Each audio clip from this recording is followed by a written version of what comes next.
from Hearts over the course of the week. We are turning our attention back to the FAI. Three independent directors, I should say, appointed this week. Roy Barrett, Catherine Guy and Liz Joyce were named yesterday, and former FAI General Secretary Brendan Menton is with us on the line. Good morning to you, Brendan. Good morning, Owen. So we might start with those three independent directors, Barrett, Guy and Joyce. Shane Ross seems particularly confident. Would you share his positivity? Yeah, I think it's a good start. I think three very competent people are now on the board of the FAI, and the FAI needs all the help it can get in resolving the issues it faces, the governance issues and the financial issues. For sure. Do the names that you saw come up during the week, did they fill you with that belief that they can take the next step forward? Well, I don't know the people involved, but I've read the CVs, and we have a lot of corporate finance experience, we've legal experience, we have HR experience, and that experience and expertise hasn't been on the board prior to this. So I think it's a good start. You were tweeting last week, I think it was, about Donald Conway being the chairperson of the FAI Nominations Committee, which selects and endorses independent chairmen and the independent directors. You said that it's inappropriate. Does the identity of these independent directors now change that view at all? No, I think this it's a lot of these issues are about governance and good governance. I would have preferred if somebody else, one of the new directors, had chaired the nominations committee. I know the governance review report suggested that the president would chair the nominations committee and be part of the selection process. But given that Donald Conway has been a sort of a director of the FAI for 14 years, has been there while all these problems were building, I would have thought it would be better if he had stood aside. That was simply the point I made on that Twitter comment. Do you think that that's still a possibility in the future? Do you think that there is a possibility that a reputation is kind of enhanced here and he is able to move forward? Well, I think Donald Conway is standing down in 2 weeks' time, and I think that marks the end of the old FAI, and we will have a completely new board. All directors will be new following the AGM. I think it's on the 25th of January. I think that marks sort of the start maybe of the association dealing with the problems and moving forward and finding solutions. I think the problems are there. They're going to be there in the long term. The financial problem is not going to be easy to resolve. There is the investigations are still outstanding, the COSI report, the ODCE report with the Gardaí, and then there's the internal Mazars and Grant Thornton reports yet to be made available or published, if they are going to be published. But I think with the new leadership in place, I think it gives us some hope that this football in this country can address these issues and begin to move forward again. Yeah, for sure. I think my point, Brendan, is kind of more wider beyond Donald Conway. Obviously, he is stepping away because if you read Shane Ross's statement yesterday, it's quite interesting. He says, the old guard have now been excised and a healthy regeneration of the FAI can commence. Are you confident that the old guard has been excised, or is Conway's departure, impending departure, kind of being held up as a representation of the entire old guard? I think that's a very, very, very good question. If we go back to the governance review, I think the governance review report dealt excellently with sort of what I call the technical governance issues. I think, are we now going to see, as a result, a change of culture in the FAI? Are we going to see change in the political structures of the FAI? I think that awaits to be seen, whether that's really going to happen, or whether what we've seen is directors coming in at the board level. Hopefully they can solve the financial problem facing the association. Hopefully they can improve the governance. But does it change, can they change? I think the big question they're facing is, can they actually change the culture throughout the organisation? And that's a lot more, maybe that's the most difficult task facing the organisation. Yeah, you would suspect so. I guess the initial task, though, is the face that they will bring to meetings when it comes to bankers, when it comes to the government, is a different one to the FAI. And we had Vincent Wall, the News Talk business editor, in with us yesterday. I saw that interview yesterday, Yeah, and I'm sure it's a very valid point that he made, that it's not just optics, it is what happens in the inside of these meetings as a banker. And you have to kind of have a little bit of sympathy from where they will be coming from, dealing with the old FAI, as I say, putting inverted commas. Well, Yeah, sorry, go on. Certainly the three independent directors, with the fourth yet to come, and nobody knows who that's going to be, will bring a lot more, not only expertise, but a lot more credibility to the organisation. And I think, the new football directors have been appointed. They've tried to do a good job in very difficult circumstances. But I think even they themselves would admit that they didn't have all the expertise required to solve these problems. And I would be, it's going to take a long time to solve the financial problem, even with this expertise. Because given the extent of the liabilities facing the association, given that it's going to make another loss this year, may not go to profit until 2023, it's going to take a long time to unwind the financial situation. Well, let's get into that a little bit with regards to the debt. So at the AGM, we have Paul Cook, who didn't rule out liquidation at this point, if stadium debts are called in, essentially. And then this week you had Leo Varadkar saying that the taxpayer is not going to fund this bailout, previous rejection of €18 million. Is that definitely, do you buy that? Do you buy that there is no wiggle room whatsoever from the government's point of view, that the taxpayer will not be footing the bill here? Well, I think we have to accept those statements at face value. But if you look at the finances of the association, and I was honorary treasurer of the association back in the 90s for 4 years, so I think I have a reasonable understanding of the business of the association. And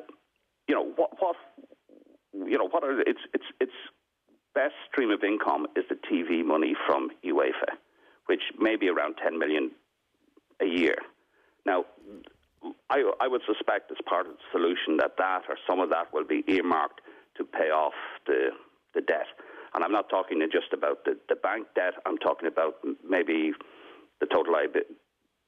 It doesn't need to pay off the total liabilities, but it needs to reduce those liabilities from the incredible of 85 million it was 12 months ago, down to, for an organisation with a turnover of 45 million, what would be normal, maybe liabilities of 20 million or something of that order of magnitude. So so I would suspect that the UEFA TV money is going to be earmarked to pay off this debt over the next 10, 15, 20 years. It's going to take a long time. I think and I actually agree with Paul Cook that the association can be returned to profitability within 4 years, 3 to 4 years. Yeah, I don't have a problem with that. But the level of profitability is going to be very low, and particularly very low against the total level of the liabilities. So in the long term, yes, I think this problem can be solved. The other problem the association is facing is the short-term cash flow. And, it has the total level of liabilities, but in there it has brought forward, I think, is 24 million of future income.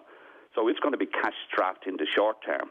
So that's the second problem that the new directors, the government, UEFA and the banks are facing. How does the FAI survive on a cash basis until it returns to profitability in a couple of years' time? Yeah, there's a couple of very interesting things in there, Brendan. You mentioned the UEFA TV money of 10 million quid a year. How does that tally? That's an estimate on my part. I'm not sure. Yeah, sorry. I was just looking for clarity on that. What is your expectation here, or what is the possibility here, especially in the context of the early drawdown of funds from UEFA? Yeah, I think that's going to have to. The FAI isn't going to need to access cash somewhere in the short term until it can return to a cash neutral position, and that probably won't be until what they call the deferred income, or the bringing forward of future income of 24 million has unwound, and I'm not quite sure how long that's going to take. But look, I think the important point in all of this, Owen, is what's going to be the impact of this on the development of football in the country over the next decade or two decades, and that's my real fear, is that the FAI is going to remain cash strapped, it's going to remain resource efficient, and football development is going to be held back. And I think that's my fear is that's going to be the real legacy of the problems that have arisen. And is football still the most played sport in the country? I'm not so sure anymore. And if we look at the ground, I think football is losing out big time to both the GAA and rugby, and that could continue into the future. And I think that's the real problem that we're facing. We can solve the financial problems, but at what cost to the development of football? Yeah, that is the big question. Just kind of one final administrative question almost, Brendan, just regarding UEFA and their rules on government interference. So Yeah. UEFA are coming to town to meet the government next Tuesday, I think. The meeting's being held. Like, can a government, for example, act as a guarantor for a football association under these UEFA rules? Is there going to be some wiggle room on the UEFA rules on government interference in a situation here where the Irish government might have to get involved? I think the crisis facing the Football Association of Ireland is unique in UEFA terms. I know there have been problems in other football associations. I think Bosnia about 8 years ago was the case in point. Greece before that, where these associations got suspended.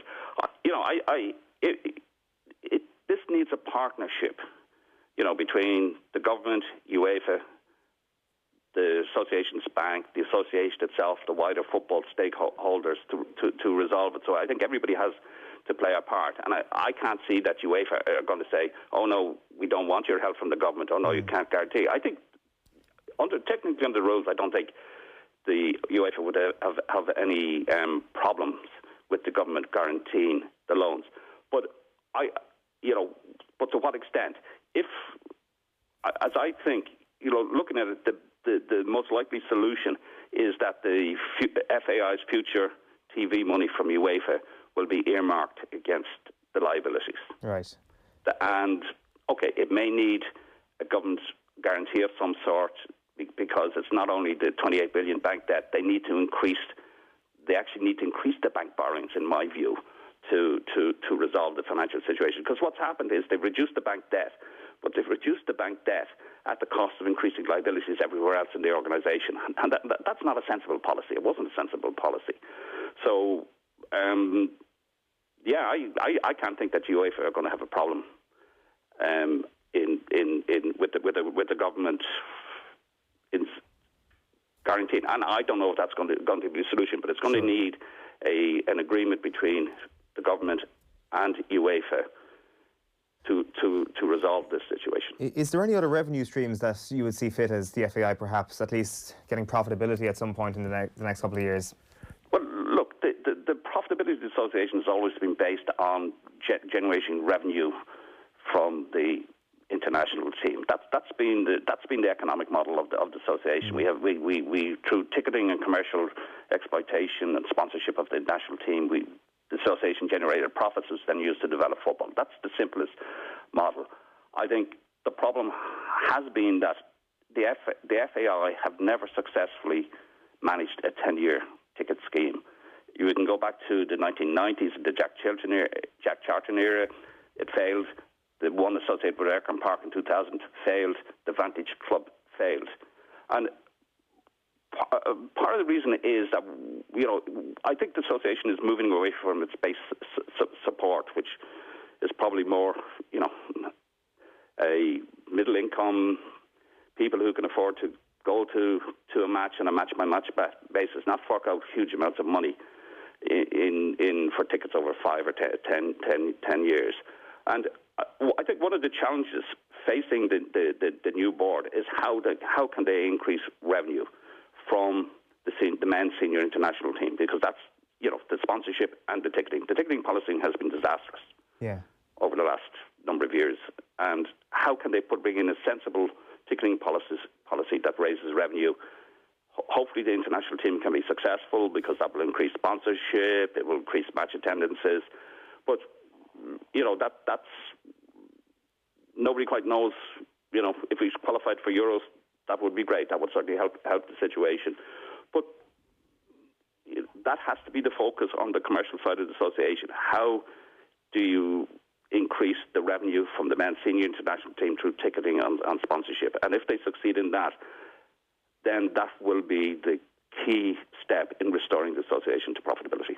It'd probably be the bit of luck that they needed at the moment, the team qualifying for Euro 2020, but it would be great. No pressure or anything. It's going to be difficult. It sure will, and like that's on all the back pages this morning. Niall Quinn voicing that exact opinion that qualifying for the Euros would do a great deal of help to the FAI financially. And just finally, a note on Niall Quinn: he ruled himself out of the chief executive role yesterday. He potentially could be involved in some other capacity with the FAI. Do you have any thoughts on the CEO? What type of person should be stepping into the mould?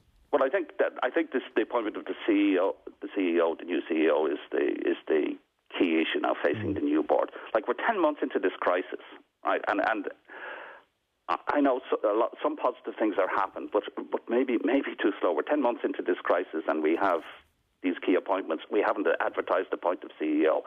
I think the governance review laid down how these appointments should happen. And I think we need to follow the same model as for the independent directors, that there are professional people. And it's interesting that Liz Joyce is a HR professional, one of the new directors, that the proper procedures are followed, that the job is advertised and the candidates are professionally evaluated and the best person for the future of football is picked, regardless of who that is.